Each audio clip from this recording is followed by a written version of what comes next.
So, hello, Professor Martin, and hello, everybody that will see this video. For me, it's a joy to participate of this new project. And I'm Aline Amaro da Silva. I'm Brazilian, journalist, theologian, doctor in theology at PUC-RS, Pontifical Catholic University of Rio Grande do Sul in South Brazil. And I am adjunct professor at the Pontifical Catholic University of Minas Gerais, other state in Brazil. I'm a researcher there at the Center for Studies in Communication and Theology, named NECT, at PUC Minas. And I am currently doing a short postdoc here in Graz, at the University of Graz. And Gunda Werner invited to me to write an article in this magazine.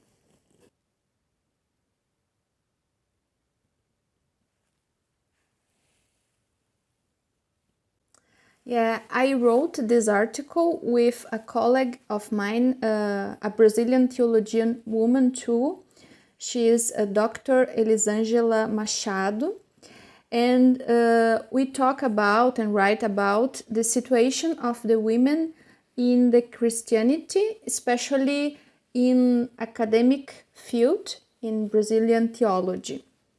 So it's about the presence or absence, the visibility or invisibility, reality and space in the Brazilian Theological Academy.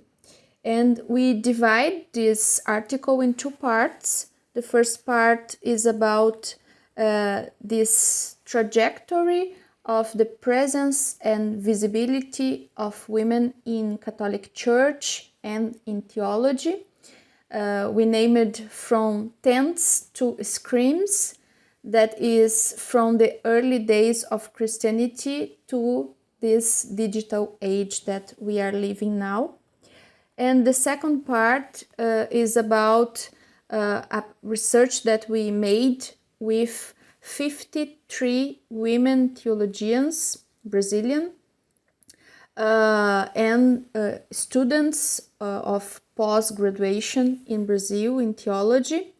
These theologians have aged between 20 and 79 years old, and they are located in 27 cities in 9 states of Brazil. So it's a good sampling of the female presence in Brazilian theology. And I find this research very interesting. I think I have many findings and conclusions that could help us to think about this presence and visibility of theologian women in Brazil.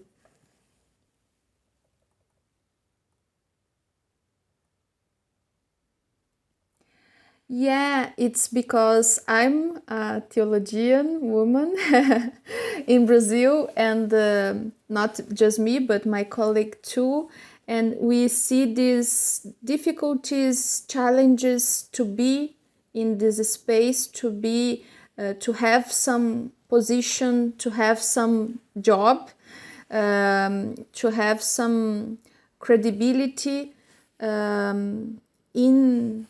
especially in the Brazilian Catholic faculties of theology, and that is the most part is to teach, to form priests. So 99.9% is male, and 90% we could say is about to educate the new priests, the new clergy in Brazil. This is the focus of theology in Brazil, usually. So have sometimes in some faculties have one professor woman, it's very unusual find more than two. So we see this and we are curious about to hear what these women in theology they feel and they see about themselves, and how is the reality, how is the situation for them. So we are very curious, and we find a very rich share of realities, experiences in this brief and simple questionnaire open to they share the experiences.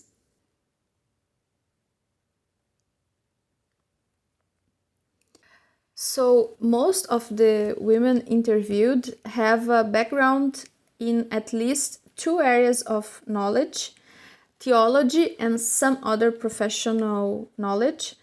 This shows two factors. First, for their livelihood, women theologians need to work in other areas because there is no professional security in the theological field for women, in Brazil at least. Second, women who venture to study theology, because we need to be brave to do that, they are required to have some specialty, something that makes them unique, essential.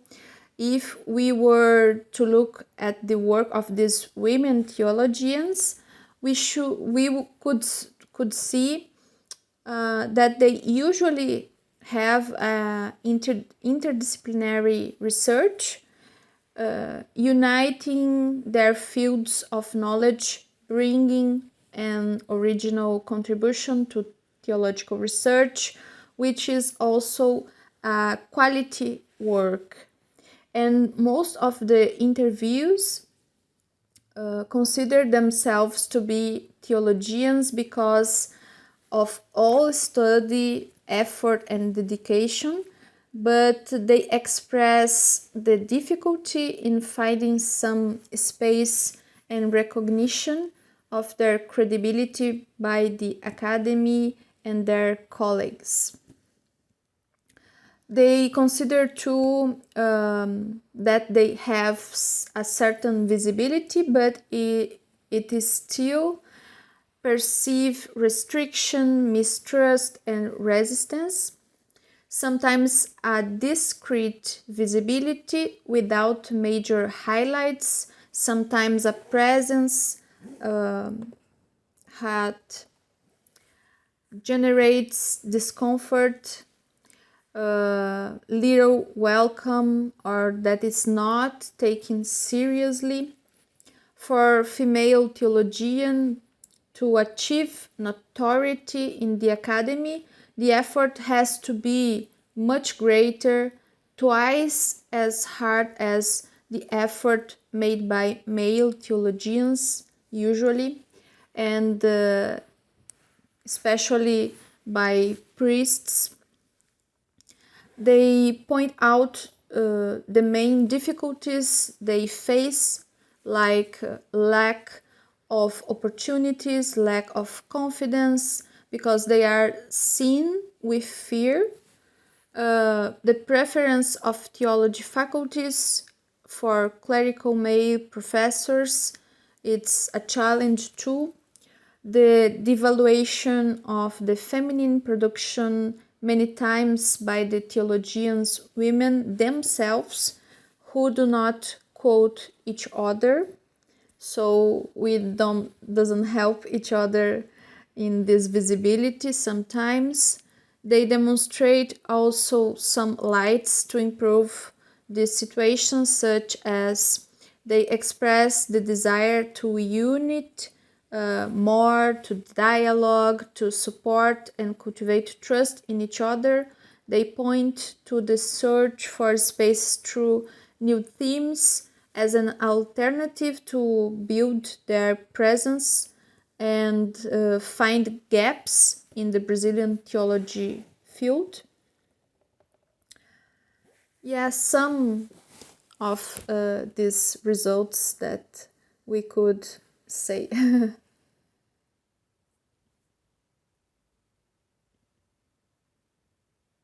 I'm not sure. I think in every place that have Catholic theology have these difficulties and have these challenges. I think even in Austria and Germany that is very more open for the women presence in theology and in the church, in the Catholic Church, even in these places still have sometimes not so visible presence, sometimes doesn't have these opportunities to have more presence in the academy. And I think the Catholic theologian education is still more focused on formation priests. So I think many of these experiences and situations that appeared in our research is sharing with other theologian women around the world. So I think this very particular research can contribute with the path and the way of what we are doing theology today, and this presence, visibility, and space to women theologian in the academy. Yeah, I think can contribute a lot.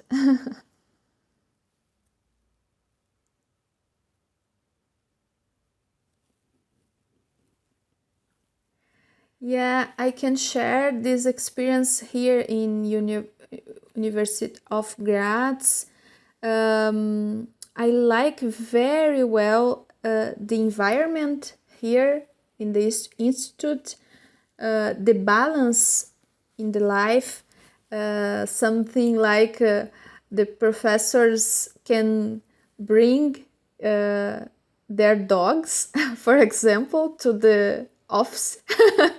And in Brazil, it was, I could never imagine that. It's one example, have like other structures that help people that come by bicycle and these things, and other factors that I can see a balance and not a polarization or division about the life of the professor, the life of the researcher. So it's very integrate, and I think it's mature, I think, work, mature point of view. The person before be a professor or a research, they are a person, so they are persons. So I believe that it's something that in my work, in my environment, I will try to do more dialogue. I could see more meetings and asking about each other, what you are doing, what are you researching now. So have more this dialogue, this share moments. I think it's very important, and I think bring more unity, bring more richness in this kind of work. I think, yeah, I think I will bring to Brazil this experience of a balance between life and profession, I think. Thank you, Professor Martin, for this opportunity to share a little bit of my work and about myself. And I hope that this article can contribute with the theologian woman in every place. Thank you.